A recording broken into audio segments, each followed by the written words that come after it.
All right, we're a day away from your favorite holiday. Guess what day it is, Connor? Guess Arbor what Day. day it is? It's Arbor Day, right? No, Arbor Day is, I think it's later in April or August, one of the A's. I don't know. Okay. No, it's what is tomorrow? April 1st. April Fools. April Fools. Yes. Yeah. Yeah. That's the day I always call my mom and tell whoever that I'm dating is pregnant. She does not think it's funny any of the times. Any of the times. Speaking of not funny, you're wearing a jersey of my least favorite player of all time. He's so damn good. But as somebody that grew up as a Bama fan and witnessed the comeback game live and in person, and I've told you multiple times, the only way I got through that day was because some stranger sold me apple pie moonshine. So we're going to talk some sliding doors. I don't know what that entails. So I'm going to let you take over here. Okay. I was actually going to try and go through this entire podcast by not bringing up the jersey and just casually wearing a Cam Newton jersey to troll you and see if you were going to have any sort of response, or if like at any point in the middle you were going to be like, wait, is that a Cam Newton jersey you're wearing? I've literally worn this once. It was given to me by a buddy 7 years ago who just like had this sitting in his closet. I was going to give it to my brother. Friend, just so you know. Yeah, I'm aware of that. I'm aware of that. It's the old like Michael Scott money in the shoe thing that I just kind of forgot about. Yeah. That I've had for a really long time. And I, for whatever reason, I mean, we hosted a podcast together for 3 years and I never decided to troll you. So I decided to pick today. By the way, when you said you were going to wear that and see how long it lasted on the actual episode today. How long did it take for me to realize it when you came on here? Oh, like immediately, like from the jump. I was hoping I was going to get maybe 10 minutes in, and then I was going to be talking about something, and then you were just going to have this light bulb go off in your head, and like, what are you wearing right now? Yeah, it's a Cam Newton jersey. Not a Panthers fan, not even like the biggest Cam guy, but thought he is relevant to the discussion that we're having today because I figured this would be something interesting. I know Adam Spencer during the pandemic did a series on Saturday Down South for this subject, which is sliding doors. So if you don't know what a sliding door is, it's basically, you had to Google it. I know.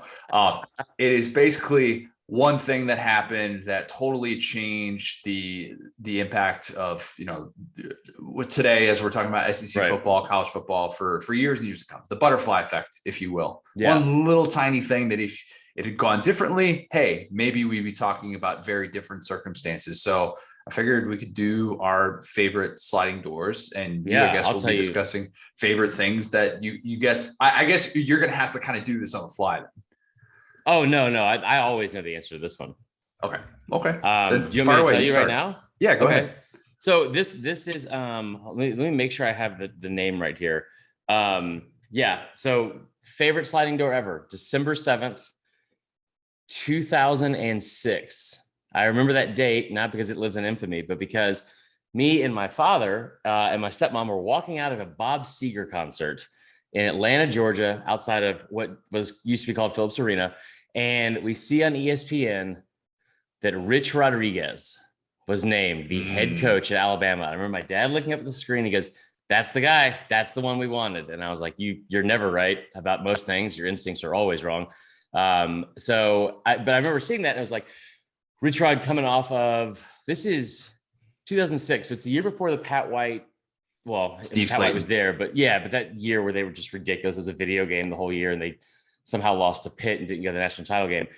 But you watch that game. I want to say they had like a big bowl game that year, or maybe they had one coming up. Either way, but that was the guy we thought was going to replace who I guess it was then the fired Mike Shula at Alabama after he just lost to Auburn for like the fifth straight time, or Bama had lost him for the fifth straight time.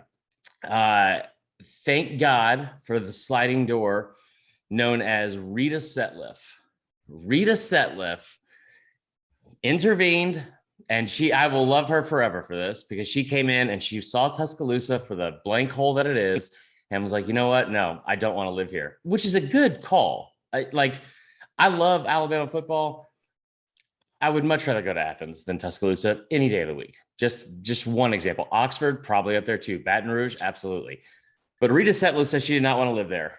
And thanks to Rita, they declined the offer to go to Bama. And about 32 calendar days later, Nick Saban stepped in, said he was going to be the next coach. And the rest is history. That's my favorite sliding door ever.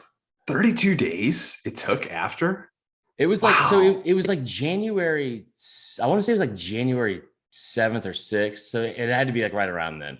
Like we had a story about it on SDS, and I want to say it was longer than that. It might have been like 39 or something like that. But it was something like where, because like Mal Moore, that was the guy he was going after. Rest in peace, Mal Moore. And he was like, he just wasn't going to give up on it. And then, I mean, you just want to talk about like a perfect fit because of the fact that like those fans, I mean, people get on to Bama fans about being like bandwagon fans with Saban and stuff like that.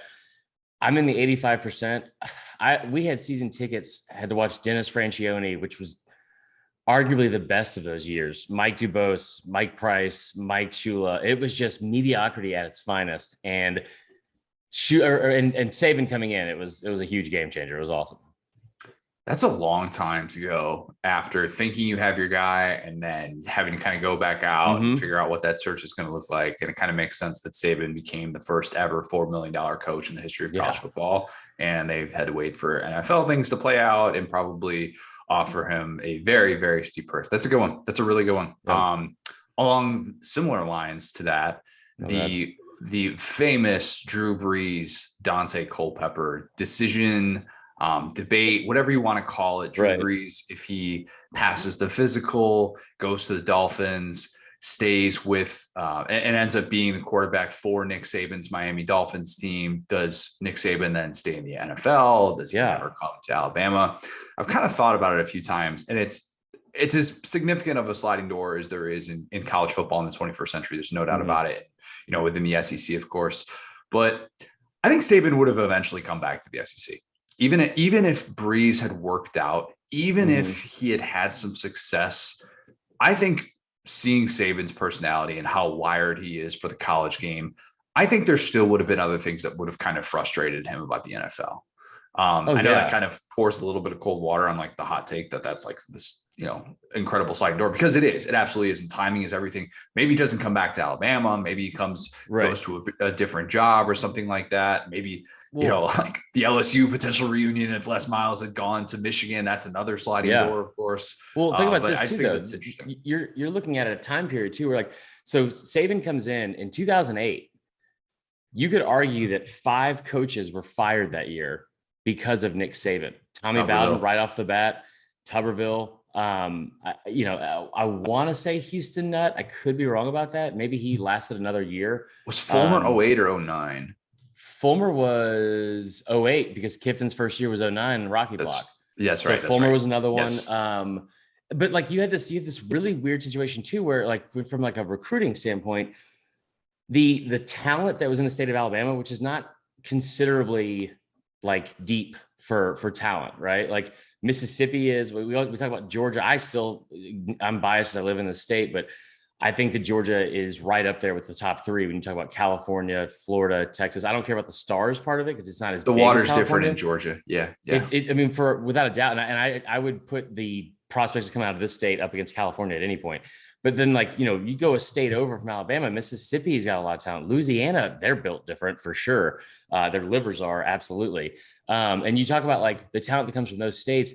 Alabama is not a very deep state in terms of like talent, but then you had this weird influx of, Julio Jones, who probably would have gone to Oklahoma if he didn't go to Bama. Dre Kirkpatrick, like all these D Milner.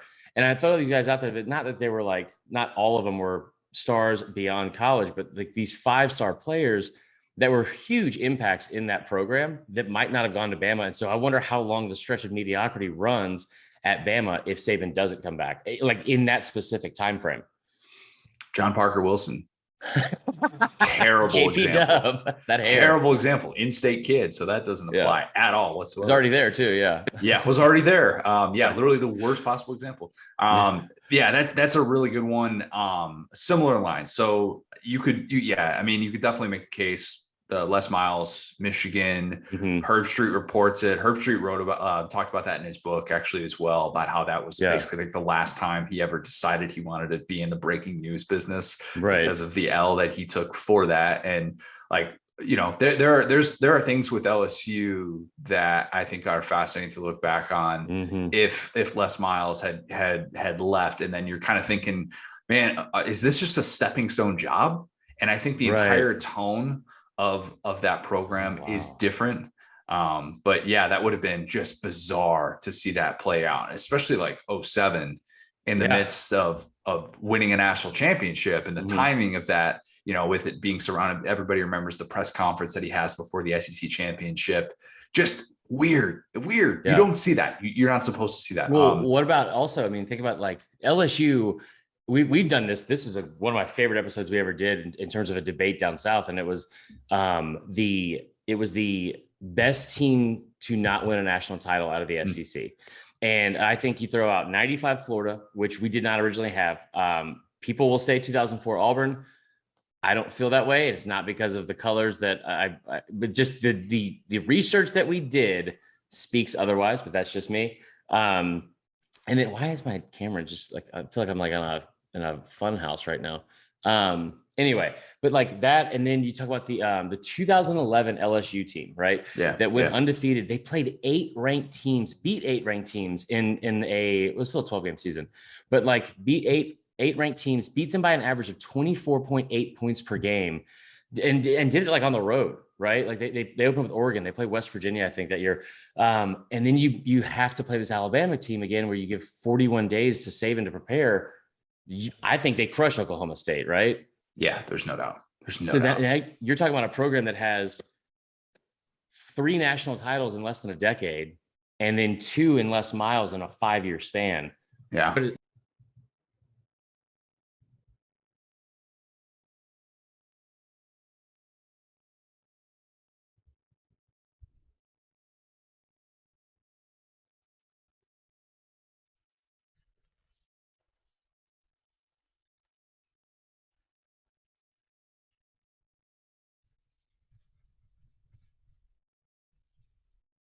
about a lot in that play, the catch, you know, the catch at the end of that game, which easily, you know, everybody kind of looks at in hindsight and just say, yeah, just drop the football, don't catch that, you would have gotten another playoff. But Georgia wins that game. Let's say if Georgia wins that game, which, so real quick, my audio goes out right as you started that sentence, and I missed all of it until the very end. But no, I know what you're saying. I think that's a good sliding door. Okay. Yeah. So if Georgia wins that game, there's zero doubt whatsoever Georgia kicks the snot out of Notre Dame and Manti Te'o. 5 teams in the SEC would have done that. There's no doubt. Did we do that for Debates Down South? I think we did. Yeah. I mean, that sounds like a hot take, but LSU, I think, what if they finished top 10? A&M finished 5th with Manziel. We did Florida as well as even though their offense was just a train wreck with Muschamp. But yeah, that's another one because their defense was so lights out. So if Georgia wins that game and wins a national championship, how long is Mark Richt at Georgia is a great question. And 2015, by the time that it had run its course and it was clear that he wasn't going to get them back to that level, they had missed their championship window. I think that at a place like Georgia, which it would have been 32 years, that's what the drought would have been if they had won it all in 2012, instead had to wait almost a full decade later for that to happen. I think the Mark Richt chapter is fascinating. And I don't know if that means that they win more necessarily, but I do think that it means Mark Richt is in Athens for a lot longer than he was. Connor, there are a few coaches that came into the SEC and had the instant success that they did under Mark Richt. I think 2001 was his first year, and they go like 8-5 or something like 8-4, whatever it is. They go 13-1 the next year, win the SEC, play in a Sugar Bowl. The one loss is marred by a terrible drop from Terrence Edwards in the game against Florida somehow. 2005, you talk about coming in. I think 2004 2005 they won the SEC. 2004 he got off to one of the best starts in SEC history, I feel like, for a head coach. And the question I would have from there, because I think Mark Richt stays up until at that point, if you win Georgia national championship, unless your name is Stetson Bennett, they'll let you stay for whenever. He would have gone out on his own terms, probably. Exactly. And so then my question would be, what happens with Kirby? Does he go to Auburn? That's another one. Does he go to South Carolina? That's the big one that has really come up recently. Yeah.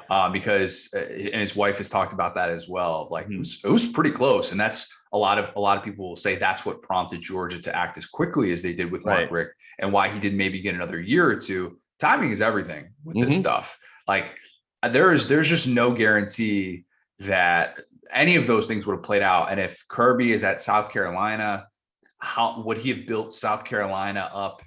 And he certainly wouldn't have done, obviously, had the immediate success that he did at Georgia. I don't think anybody can make that parallel comparison. That's just not fair. And what he did in year 2. But how long does he last at South Carolina? Is he still the coach at South Carolina? Is he taking over for Spurrier or something like that? There are just a lot of different things and that has such a big impact on the East. And then you could even get into what would that have meant for Florida? What would that have meant for Dan Mullen? Because Lord knows that seeing him side by side with Kirby Smart played a major part in Florida paying that $12 million buyout after 4 years to say, bye-bye, you're not good enough. We need to get somebody who is. I'll ask you this hypothetically here, because I guess all of these are hypotheticals. But where do you think he has more success at a place like South Carolina or Auburn? Because on paper, I say Auburn without a doubt. I think he comes in there. Like the recruiting battles between him and Saban would be crazy, I think. But at the same time, we know, and I feel like I've known this for quite some time. You've known this for quite some time. And we watched it all play out very, very publicly this offseason. That Auburn program is not run by the athletic department, and it's not run, those decisions aren't always made by the head coach. So how much control, because Kirby came into Athens and was like, this is what I need. This is what you're going to give me. And even that opened the door for where Florida is now with Billy Napier making demands on like what we need for I think South Carolina, I hate to ever, kind of crap on the Gamecocks. My whole family lives over there, but I don't know if he has as much success because I don't know the resources they're putting into it. I know Auburn probably would, but reluctantly, and still want all this control from this very small circle. Well, South Carolina was ahead of Auburn in the arms race. I mean, make no mistake about it. South Carolina is the one that had the facility up, the beautiful $50 million facility up with the recording studio that Darius Rucker donated. They were ahead of the curve. Auburn's still waiting on that. That's coming in the next year. Right. And so from that perspective, I would say, well, Kirby would have had everything he could have needed at South Carolina. Obviously, it's a steeper hill to climb in terms of the in-state recruiting, and obviously doing it at the same time when Clemson is rising would have made that job difficult for everyone. But it's fascinating because the Auburn thing, in terms of would administration have grown frustrated with Kirby and had a really short leash with him? Yeah. I think Kirby's personality is built really well to kind of handle that, because this is the same dude that's chewing out Stetson Bennett 27-3 in the midst of a blowout win in a playoff semifinal. That's what Auburn fans like to see. So at the same time, while I do think there could have been that friction there if he hadn't won big right away, because that's the Auburn way, there still would have been kind of a, hey, we both see this the same way. We both have an incredibly high standard of what we expect from each other. So going back to the original sliding door here, if Georgia wins that national championship too, what do you think the perception is of Notre Dame? Because Notre Dame, you're talking about either way, I guess it's hard for me to look at, because I think we all expected, I've told you before, honestly, my favorite moment in probably all of Saban's tenure at Alabama was the pre-show of going into that national championship game when you saw Alabama and Notre Dame. They come out of the same tunnel in Miami, and and Bama's going by them, and they're just monsters compared to this. And that team for Georgia, you're talking about 9 guys that end up playing in the NFL on that defense alone, and just Gurley and just studs everywhere, Murray and quarterback. And I wonder what that does. Does it tarnish Notre Dame anymore if they lose to? It doesn't, right? Because it doesn't. It's built. Yeah, I think that's pretty much the same for Notre Dame. We would have been saying the same thing, because I think Georgia would have just dominated that matchup, and it would have been really ugly. We'd have all the same narratives about the Irish, about Brian Kelly's program then, and they continued really for the entire decade, because they didn't ever get that sort of redemption on that big type of stage. And if you think beating LSU in Orlando was anything like that, I mean that's not really a fair thing. I got a couple other ones for you. Oh yeah. So the Cam one, if Cam doesn't steal laptops and stays at Florida, obvious one, because it has Urban Meyer implications as well. Right. That's what's really interesting. Okay. If he had stayed and been the post Tebow quarterback, then what does Florida ultimately become in the 2010s? Is it still this revolving door of head coaches, which it has been pretty much in the last 20 years post Spurrier? Or is it a place where Urban would have settled in just fine? He would have been able to kind of find his groove instead of going at this unsustainable pace because he would have had his post-Tebow quarterback. Right. 2010 looks a lot different, of course, for Florida. And instead, Auburn ends up getting to reap the benefits of having Cam on the roster. Happened in a totally normal legal sense. That's what the NCAA ruled. So we have to just trust that, I guess. Like 6 or 7 wins that year by 7 points or less. It's crazy. So realistically, what does Auburn look like? I tell you what's interesting from that standpoint, dude. 2 things from the Cam part, which is, one, the transfer portal is nowhere near in sight. So if he leaves, he has to sit out a year or go JUCO, as we saw. Yeah. I don't think he does that if he he left in 2008. He left. Yeah, wasn't it after the 2008 season? He goes to, what is it, Blinn Junior College? Was that it? Yeah, in 2009. Yeah. Right. So my question, so the transfer portal, I don't think he leaves, but the other question I have is this. I think when Cam steps on the field, so say he has to wait for Tebow, when Cam steps on the field, which you would probably see in that Sugar Bowl against Cincinnati, right, where they beat him like 51-3 or whatever it was, in Tebow's last game, you probably see this big ovation. Tebow comes off. He's like a passing of the torch. Cam goes on. I don't think Cam comes off the field as the starting quarterback once he steps on it. But if you remember, John Brantley was, in Urban Meyer's own words, the best quarterback recruit he had ever recruited up until that point. God, he says that too much. He says that so much. He said it about Dwayne Haskins again, when Dwayne Haskins was like still committed to Maryland. You're like, all right, you can't say this always, man. Like, you sooner or later, you've got to acknowledge, you can't just say that about your latest recruit. They also had, I think in that 2010 season, they had up until I think 2 or 3 years ago, what was considered the #1 recruiting class in the history of college football. I don't know how much that develops and stuff like that. Yeah. But I mean, with him, like, the instability that happened at that school after he left was, because you think like Spurrier had been there forever. And then you have the short stint with Ron Zook. And we've talked to Chris Doering about this. And he even said he thinks Zook probably wins a national title with if he stays. He's the guy after the guy. I mean, you don't ever want to be the guy after the guy. It's a really tough thing to do. And the Spurrier decision caught Florida administration by surprise. I mean, nobody saw that coming. We did the adjustment more of the 2001 game against Tennessee, which was rescheduled because of 9/11, and how even Fulmer didn't know that was going to be Spurrier's last game coaching Florida in the swamp. And so, like, Florida, the instability is fascinating. We could do an entire video and just on Florida sliding doors, because the other one that's really interesting is, what if McElwain had picked Will Grier over Treon Harris? Like, everyone knew he should have. It comes off the suspension, of course. Yeah. But in that year, the 2015 first half, Will Grier was a revelation. I mean, that was like what Florida fans had been begging for throughout the entire Muschamp era. And instead, McElwain chooses wrong. And it was absolutely his undoing. Like, you can't convince me otherwise, watching the way that offense played out. Will Grier ends up being a really good college quarterback at West Virginia, but would have been in a different stratosphere probably if he had stayed at Florida. His arm slot looked so much like Grossman, the way he threw the ball too. And you know what sucks about that too is, if you remember, the reason why he got in trouble, I'm pretty sure, was muscle milk. There is a muscle milk and there's a muscle milk collegiate they had to start making, because there was something in muscle milk that would pop off on drug tests. And I'm like almost confident that's what got in, because it was like whatever he did was like in a system from GNC. Yeah. And I take muscle milk every day, so I'm illegal then, obviously. Yeah. No, like, it was an over-the-counter thing though, right?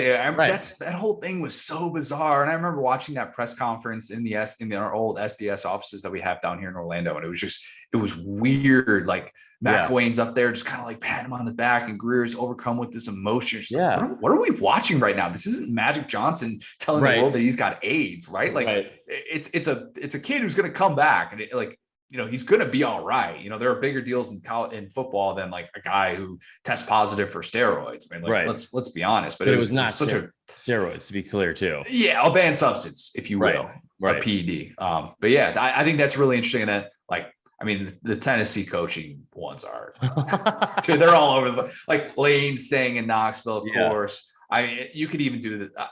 I think Fulmer, his time would have eventually run out. But I mean, if you even want to go back to 98 with the very famous fumble against Arkansas, like how long is Fulmer there if they don't win a national title in 98? Is he out, early on, maybe after that really disappointing season that, that we talked about with Jason Swain? What was it? Was it 05? That was when Tennessee started off like number 3 in the country or whatever it was. But is he out a lot earlier? Stuff like that. That is a 2004. They're the ones that upset Georgia when Georgia was preseason ranked like 3rd, I think.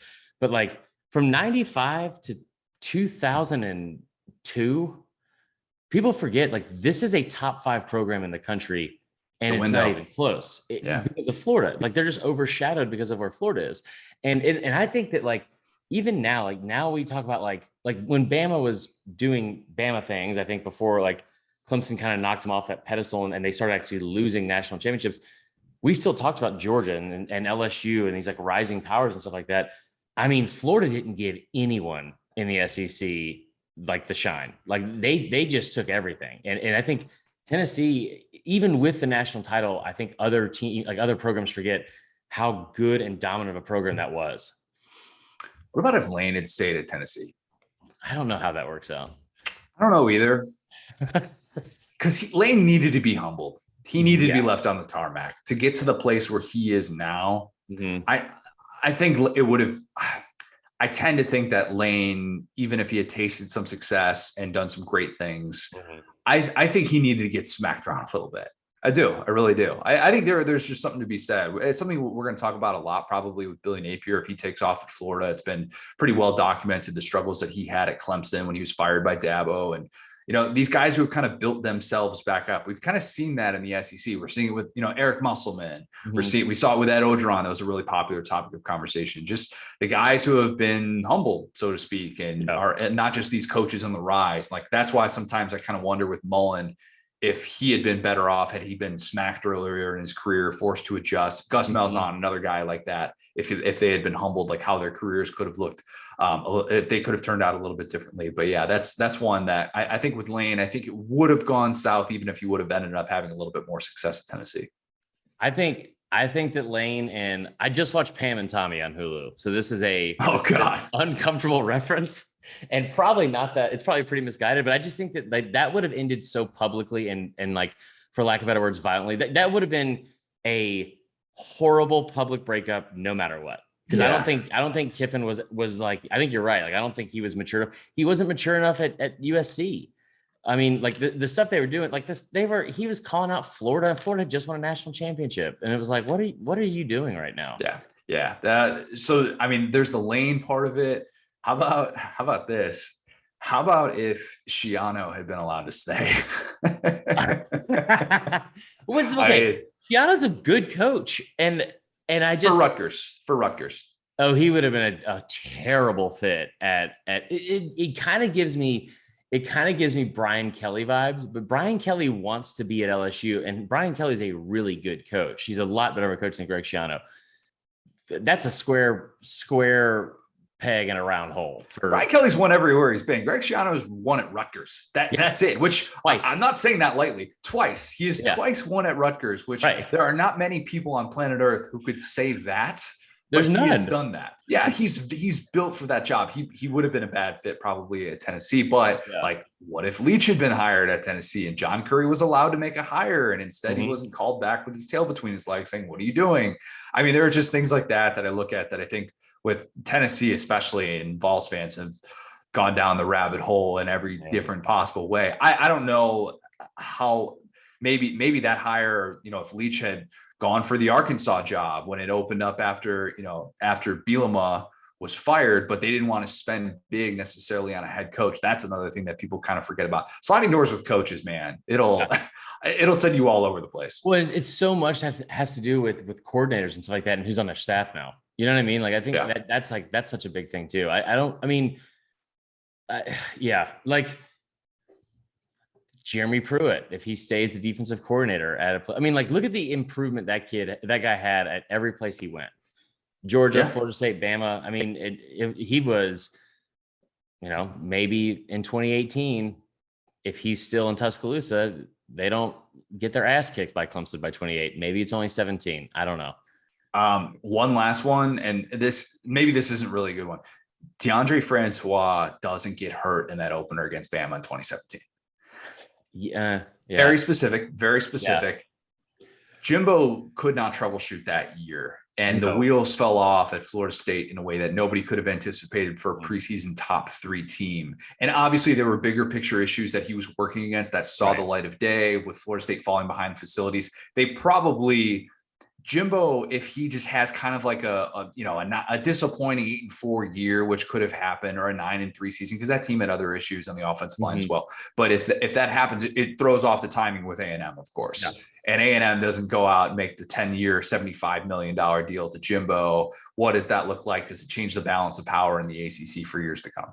Yeah, that's a good one. I like that one. And I will say this, I think that Jimbo cried wolf so many times on that thing. With the facilities and stuff like that. He was right to a certain extent. He's right to a certain extent. Yeah. Okay, the facility, sure. But the raises for his assistants, in my opinion, I think Jimbo was like, okay, you know what? Things are kind of like we're on the decline a little bit, and like I can't get out of this. So I'm gonna have to like point the finger at something else. But that's just my opinion. And I think that he's better cut out for a job like what do you call it? Like A&M, where you get unlimited resources essentially. Yeah. You want a coordinator, pay him all the money. What does Clemson look like in that conference? Like if he's still because I don't think they were a top 3 team, but they were ranked in the preseason that way. And I wonder what that looks like in 2017. So yeah, could have been a variety of things. There's a million that you can dig into that we didn't really hit on at all. So I'm sure people will probably have ideas of their own. But let us know. That's a lot that we just went through. Yeah, it's one of our longer episodes. This is good though. I like that. It was fun. We have anything else? When's Arbor Day? Happy Arbor Day to everyone. We'll see y'all next week.